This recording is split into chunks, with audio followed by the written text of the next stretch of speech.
Assalamualaikum warahmatullahi wabarakatuh. Selamat jumpa kembali sahabat-sahabat viewer dan subscriber channel Titah Misteri. Kali ini kami akan membawakan sebuah kisah misteri dengan judul Akhir Tragis Perebutan Warisan. Selamat mengikuti.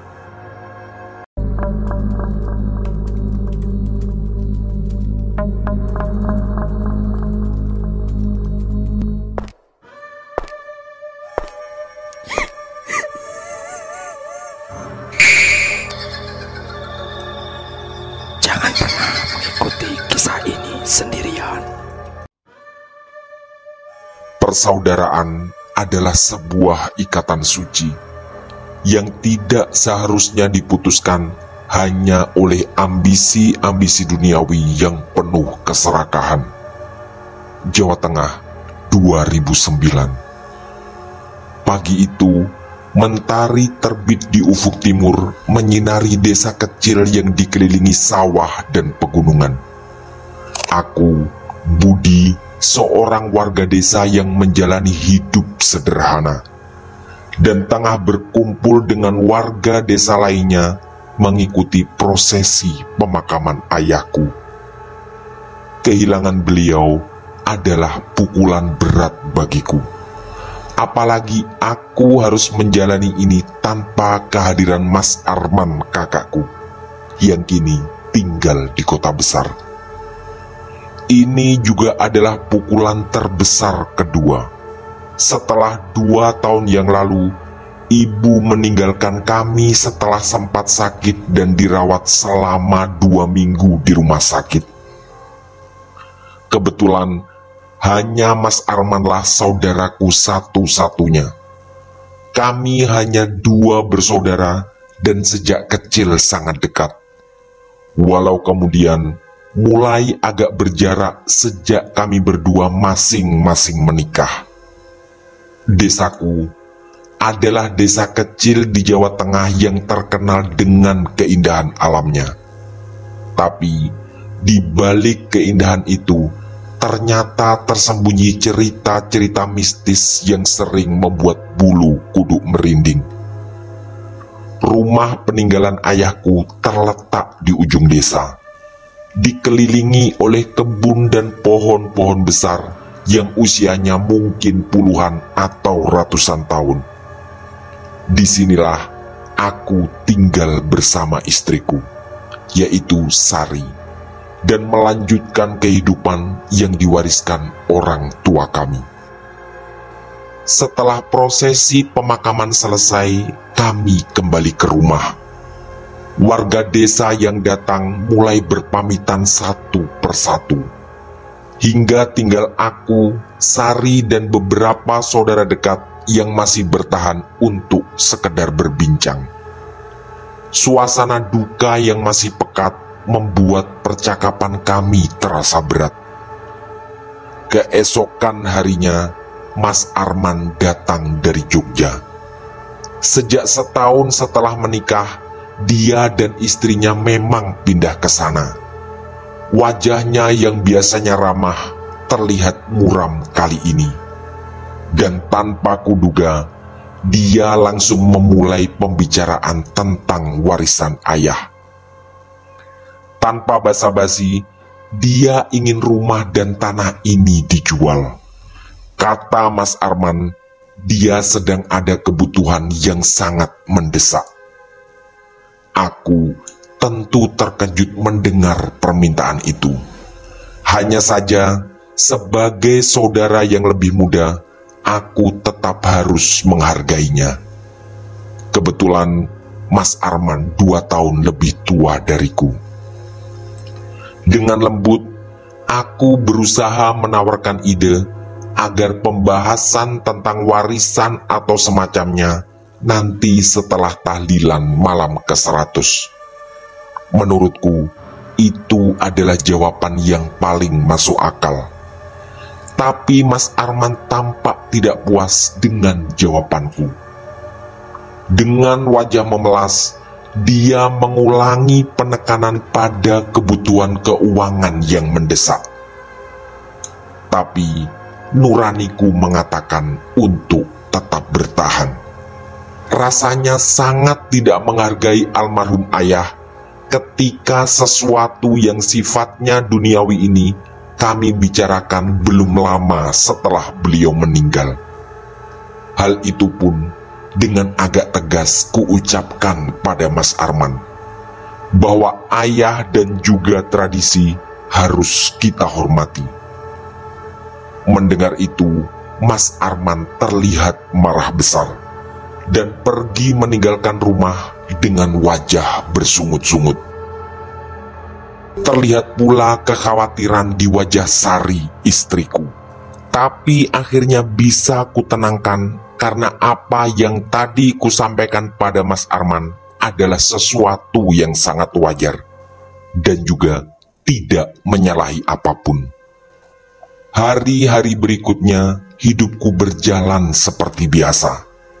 Tapi sekitar seminggu setelah kedatangan Mas Arman, ada keanehan yang kurasakan. Tubuhku mendadak lemas tanpa sebab yang jelas. Setiap malam aku bermimpi buruk. Terlihat bayangan-bayangan hitam mengelilingi rumahku, dan itu sering terjadi. Juga bisikan-bisikan aneh yang memanggil namaku, serta suara langkah kaki yang mondar-mandir di atap rumah. Aku benar-benar ketakutan setiap kali mau tidur. Ada kekhawatiran kuat bahwa mimpi buruk itu pasti akan datang lagi. Karena tak ingin Sari khawatir, aku pun tak pernah menceritakan itu padanya. Hingga suatu malam, rasanya aku tak tahan lagi. Malam itu, aku terbangun dengan keringat dingin di sekujur tubuh. Di sudut kamar, mataku menangkap sesosok bayangan hitam yang berdiri mematung.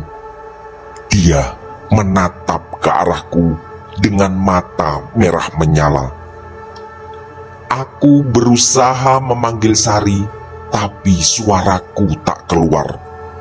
Tubuhku terasa kaku, seolah ada kekuatan besar yang menahanku di tempat tidur. Hanya dengan doa yang kusebut dalam hati, bayangan itu perlahan menghilang. Ternyata Sari masih pulas tertidur dan aku tak tega mengganggunya. Keesokan paginya, kuceritakan kejadian itu pada Sari. Juga dugaanku bahwa semua ini ada kemungkinan berhubungan dengan pertengkaranku beberapa hari lalu dengan Mas Arman. Setelah mendengarkan dengan wajah cemas, Sari pun mengangguk setuju. Dia lalu mengusulkan untuk mencari bantuan pada seseorang yang terpercaya. Kebetulan setelah bertahun-tahun menjalani pernikahan, kami belum dikaruniai anak. Jadi kami hanya berdua di dalam rumah. Kami pun kemudian mengunjungi Ustadz Hadi, seorang pemuka agama dan guru ngaji di desa kami. Setelah semua kami ceritakan, nasihat pertama yang keluar adalah agar kami selalu banyak berdoa, tak lalai dalam kewajiban sholat, dan rencana melakukan ruqyah. Malam harinya, Ustadz Hadi datang ke rumah kami. Dengan membaca ayat-ayat Al-Quran, beliau melakukan ruqyah di setiap sudut rumah. Aku dan Sari mengikuti setiap langkahnya dengan penuh harap. Selama prosesi itu, beberapa kali terdengar suara-suara aneh. Di telingaku, seolah ada yang meronta kesakitan. Tak terhitung berapa kali aku dan Sari saling pandang. Terasa jelas, ada ketakutan yang besar pula di hatinya. Insya Allah, rumah ini sudah bersih dari gangguan. Ucapan dari Ustadz Hadi itu seperti mengalirkan sedikit ketenangan. Setelah ruqyah dilakukan, gangguan-gangguan aneh mulai berkurang. Aku bisa tidur lebih nyenyak dan tubuhku mulai pulih dari rasa lemas yang selama ini menghinggapi. Tapi beberapa hari kemudian ada kabar mengejutkan dari Jogja. Wulan, anak Mas Arman, menelpon dan dia membawa kabar duka. Mas Arman, ayahnya, baru saja meninggal dunia. Dan kata Wulan, ada keanehan pada jenazah. Aku merasa ada yang tidak beres dengan kejadian ini. Segera Sari kuajak berangkat ke Jogja.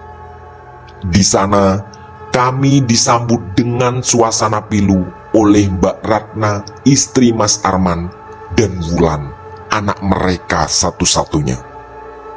Mbak Ratna sambil menangis bercerita bahwa tadi malam Mas Arman berteriak-teriak.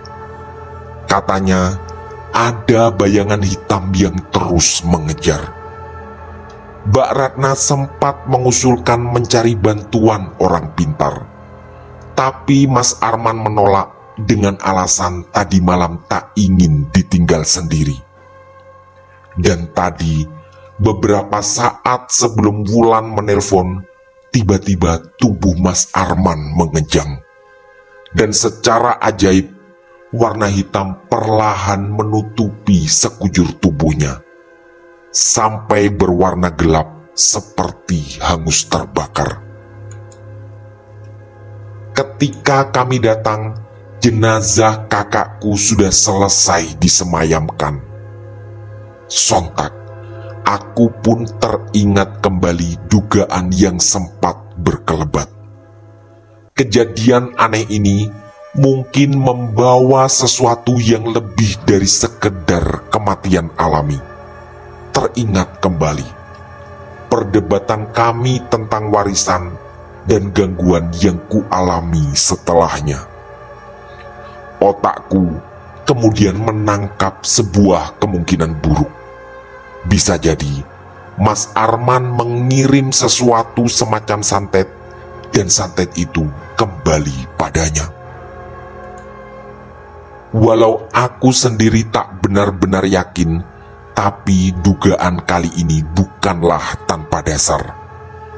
Sekitar 6 atau 7 tahun yang lalu, aku pernah melihat salah satu tetangga mengalami hal ini, yang ketika itu dia terlibat permusuhan dengan salah satu sepupunya.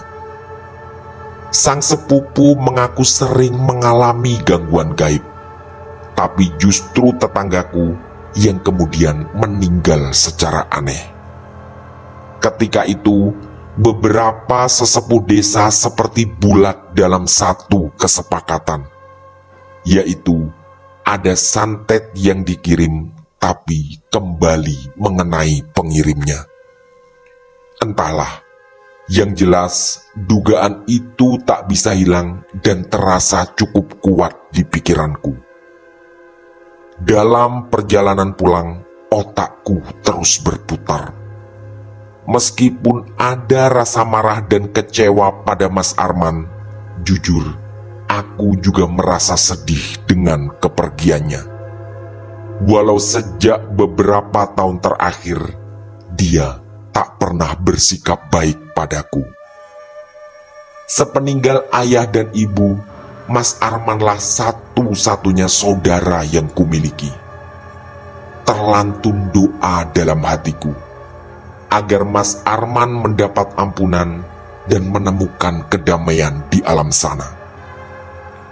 Tak lama setelah sampai di rumah, aku berangkat ke rumah Ustadz Hadi lagi.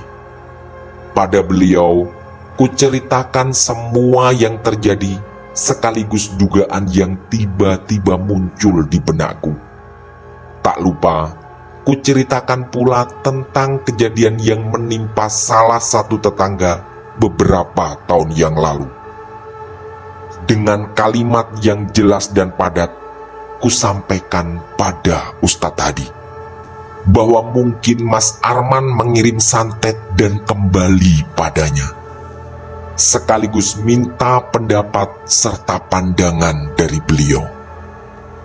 Ustadz Hadi lalu mengangguk. Walau aku tak sepenuhnya yakin bahwa itu adalah tanda bahwa beliau menyetujui dugaanku.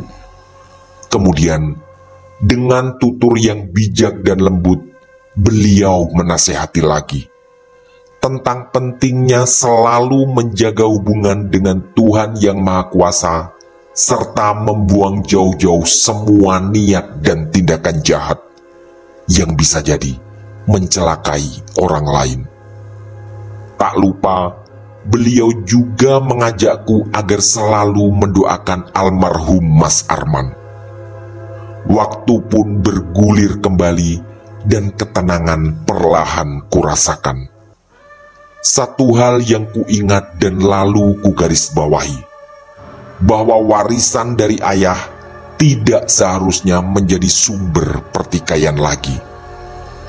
Dari Jogja lalu terdengar kabar bahwa Mbak Ratna mencoba membuka usaha di pasar, dan hubungan dengan mereka kurasakan menjadi sedikit lebih baik.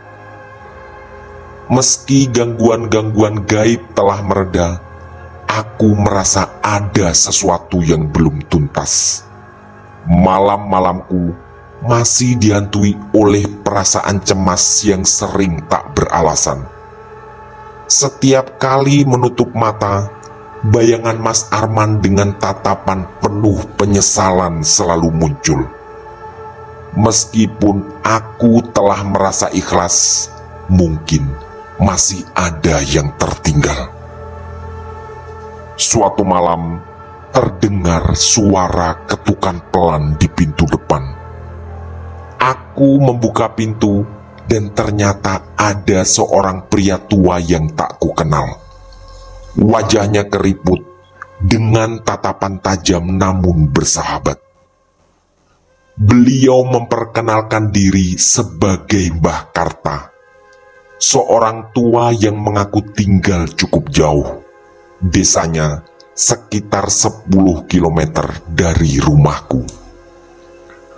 Tak lama setelah kupersilahkan masuk, wajah Mbah Karta terlihat sangat serius. Lalu, beliau menceritakan sejarah keluargaku dengan panjang lebar. Awalnya, Mbah Karta mengaku sebagai sahabat dari almarhum kakekku. Dan cerita selanjutnya benar-benar membuat pikiranku semakin pusing dan memunculkan kekhawatiran baru. Kata Mbah Karta, rumah dan tanah yang kuwarisi serta kutempati saat ini memiliki sejarah panjang. Konon, ada semacam perjanjian dengan kekuatan gaib untuk menjaga keamanan dan kekayaan. Mbah Karta juga menceritakan bahwa dulu Mbah Woko kakekku sempat mempunyai sawah berhektar-hektar yang adalah warisan dari orang tuanya. Tapi karena salah urus dan sebab-sebab lain, perlahan semua harta itu habis. Inti yang ingin disampaikan Mbah Karta adalah ada kekuatan gaib yang selama ini memang terlibat dalam sejarah panjang keluargaku. Aku terdiam dan mencoba mencerna informasi yang baru saja kudengar. Maksudnya gimana, Mbah? Apa ada hubungannya dengan apa yang terjadi pada Mas Arman dan saya sendiri? Begitu tanyaku dengan gugup. Mbah Karta mengangguk setelah sebelumnya sempat terlihat menggeleng. Jelas sekali ada kebingungan di wajahnya. Lalu penjelasan darinya semakin menakutkan. Gini, santet dan gangguan yang kalian alami ya mungkin bagian dari perjanjian itu. perasaanku kok keluargamu mungkin gak sadar. Telah mewarisi hutang gaib, ya yang mungkin harus dibayar. Arman yang mencoba menguasai warisan dengan cara yang salah, mungkin sudah memicu kemarahan makhluk gaib dalam perjanjian itu. Aku benar-benar gagal mencerna, sekaligus gagal pula mengatasi ketakutan yang semakin menguat. Rasanya tidak masuk akal. Tapi alangkah mustahil orang setua Mbah Karta datang jauh-jauh hanya untuk membawa cerita bohong. Rasa takut dan penasaran bercampur di dadaku. Mbah Karta lalu menatapku dalam-dalam. Kemudian ada saran, yaitu aku dan Sari harus segera berziarah ke makam leluhurku. Kata Mbah Karta, inti yang paling utama adalah mendoakan mereka semua. Karena pada silsilah keluarga, sudah sangat jarang seorang cucu mendoakan leluhur di atas kakek dan neneknya. Aku pun memutuskan untuk mengikuti saran Mbah Karta. Toh, berziarah dan mendoakan leluhur bukanlah langkah yang salah dalam agama. Bersama Sari dan Mbah Karta, kami pergi ke makam Mbah Buyut yang terletak di bukit kecil di luar desa. Malam itu, bulan purnama bersinar terang, seolah turut serta menyinari jalan kami. Di makam, Mbah Karta mengajak kami berdoa sambil sempat berbisik bahwa dulu kakek dan Mbah Buyutku adalah orang yang sangat baik. Saat kami semua berdoa, angin tiba-tiba berhembus kencang, membuat suasana malam itu mendadak makin mencekam. Bayangan-bayangan di sekitar makam terasa bergerak dan seakan hidup. Setelah semua selesai, Mbah Karta menatapku dengan tatapan bijak. Lalu, keluarlah kalimat yang di telingaku terdengar menyejukkan. Kalau kalian yang keturunannya gak pernah mendoakan, terus siapa yang mendoakan leluhurmu? Dengan mantap, aku mengangguk dan segera diikuti Sari. Keesokan harinya, ku jalani kehidupan seperti biasa. Tapi jujur, perasaan was-was itu tidak sepenuhnya hilang. Ada kalanya di malam yang sunyi, terasa masih ada yang mengawasi. Mungkin cerita tentang keluargaku belum sepenuhnya berakhir. Dan aku juga tak paham bagaimana mengakhiri perjanjian gaib jika memang ada. Sebagaimana aku juga tak memahami bagaimana awalnya.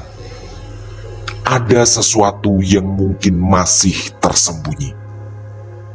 Sekitar sebulan setelah ziarah itu, setelah kehidupan kurasakan kembali tenang, Wulan datang ke rumahku dengan wajah cemas. Gadis kelas 3 SMA itu terlihat pucat dan kelelahan. Lalu, setelah kupersilahkan duduk, dia pun bercerita. Om Budi, aku pengen cerita. Ada yang aneh tentang ayah. Begitu ucapnya dengan suara bergetar. Aku pun bersiap mendengarkan dengan seksama dan meminta Wulan untuk melanjutkan. Setelah ayah meninggal, sering ada suara-suara aneh dari kamarnya. Kayak ada orang yang berbicara dengan marah, padahal gak ada siapa-siapa di sana. Dan yang paling aneh, aku nemu buku catatan. Di sana banyak simbol-simbol aneh dan mantra-mantra yang aku gak ngerti, Om. Aku terkejut mendengar pengakuan itu. Lalu, Ku minta untuk melihat buku catatan yang dibawanya. Dan karena takut, aku bersama Sari segera membawa buku itu ke rumah Ustadz Hadi. Wulan pun kami ajak agar semakin memperkuat cerita nanti di sana.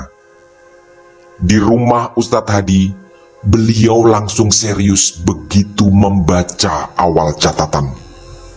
Dan yang paling menakutkan adalah bagian tengah dari buku itu, yang berisi cara menggunakan kekuatan gaib untuk mendapat apa yang diinginkan, termasuk mengirim santet. Malam semakin larut, dan suasana menjadi makin mencekam saat kami membaca lebih banyak. Di salah satu halaman terakhir, ada catatan yang ditulis dengan tinta merah. Sayangnya, tak jelas apa bunyi kalimat itu. Sontak, bulu kudukku semakin berdiri tegak. Kemudian, Ustadz Hadi menyarankan untuk segera membakar buku itu. Tak lupa, beliau menasihati agar kami jangan sampai kalah dengan keyakinan-keyakinan yang salah tentang makhluk dan kekuatan gaib.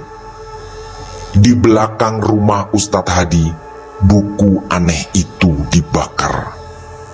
Saat api mulai melalap halaman-halamannya, terdengar suara-suara menakutkan, seperti jeritan dan tawa yang menyeramkan.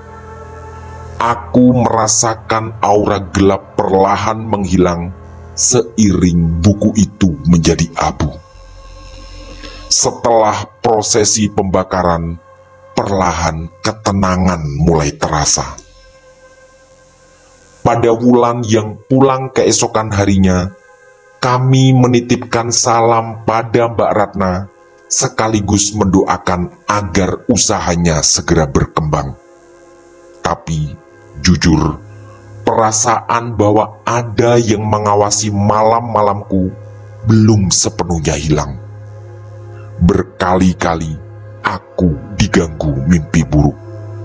Dan yang paling memilukan adalah ketika dalam mimpiku Mas Arman terjebak di suatu tempat gelap.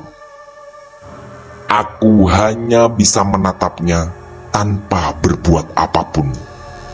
Wajah Mas Arman seperti penuh penyesalan, dan ada kesedihan luar biasa yang tergurat di sana.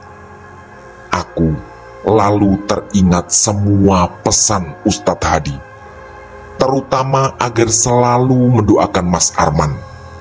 Kata beliau, yang dibutuhkan oleh saudara dan kerabat yang meninggal bukanlah harta, melainkan doa tulus dari anak dan keluarganya yang masih hidup. Kisah tragis ini tak pernah hilang dari ingatanku. Sampai Wulan tumbuh dewasa dan kuliah, aku ikut membantu biayanya. Kebetulan, usaha pertanian dan toko kecil sembako milikku perlahan bisa berkembang. Dan karena aku dan Sari tidak dikaruniai anak, Wulan lama-lama ku anggap seperti anak sendiri. Padanya, aku juga selalu mengingatkan bahwa almarhum ayahnya dulu adalah orang yang baik dan seorang kakak yang istimewa. Tentu, aku tak ingin Wulan juga membenci ayahnya. Walau jujur, selama bertahun-tahun ada juga rasa bersalah dalam hatiku, bahwa mungkin aku juga ikut terlibat dan menjadi penyebab dalam rangkaian kejadian yang membuat Mas Arman meninggal. Di sebuah malam yang sunyi, kutumpahkan air mata di atas sajadah. Kebetulan malam itu Wulan dan Mbak Ratna menginap di rumah. Ada rasa kasihan luar biasa pada mereka berdua.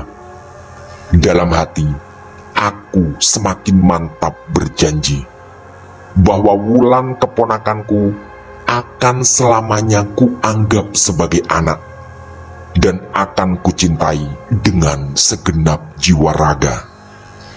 Bersama doa tulus yang selalu kulantunkan untuk almarhum ayahnya di alam sana. Walau dulu mungkin dia pernah mencoba mencelakaiku. Apapun itu, aku tetaplah budi. Dan Mas Arman tetaplah kakakku, yang kami berdua dilahirkan dari rahim yang sama dan dibesarkan bersama cinta dan kasih sayang dari sepasang manusia luar biasa, yaitu almarhum ayah dan ibu. Tamat.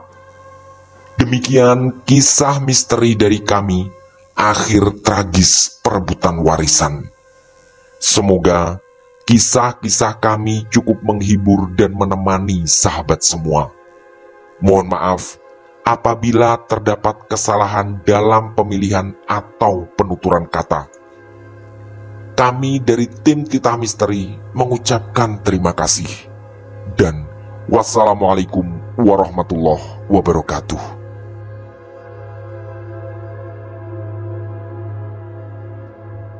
Pesan saya, jangan bercermin sendirian di tengah malam.